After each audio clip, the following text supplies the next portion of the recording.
The gospel text of today, which is taken from the Gospel of Luke, chapter 4, verses 14 to 22, contains the first proclamation of Jesus in the Gospel of Luke. In the Gospel of Luke, unlike in the Gospels of Matthew and Mark, where Jesus makes a short, pithy statement in his proclamation, here the proclamation is elaborate. Jesus goes to the synagogue on the Sabbath day, and he was given the privilege of reading the text in the synagogue. And even as he stands up to read, it is most likely that Jesus himself chose the text, because the text he reads is a combination of Isaiah chapter 61 and Isaiah chapter 58. Jesus combines them to communicate his own message to the words of Isaiah.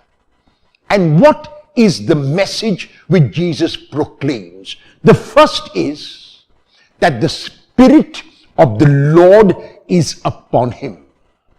Very clearly, that Spirit was received at his baptism, where Luke tells us the Holy Spirit came down in bodily form as a dove and rested on Jesus.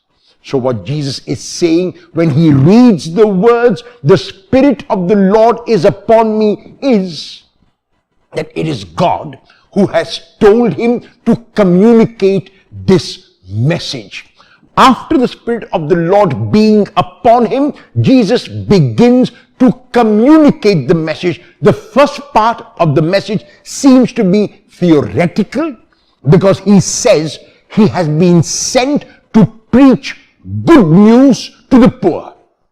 The proclamation is a verbal proclamation. The proclamation is a theoretical proclamation. The proclamation is in words. However, he follows it up immediately by the proclamation of liberty to the captives, of sight to the blind, and of freedom to the downtrodden and the oppressed. In other words, his proclamation does not remain at the level of theory.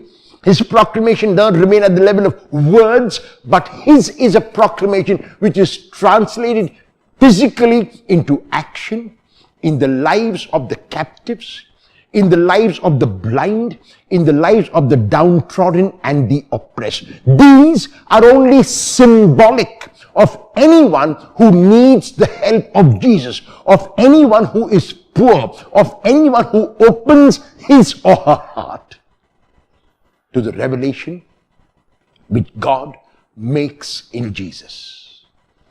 After he finishes reading the text and proclaiming his manifesto, Jesus sits down, and the eyes of all are upon him. The ears are still resonating with the gracious words that flow from his lips.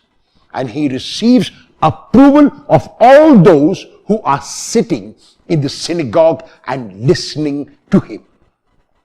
2 days before we can celebrate the baptism of Jesus, even within this Christmas season, the church is inviting us, after we listen to this proclamation of Jesus, to ask ourselves whether we are going to help him and make his words come true in our lives and the lives of others.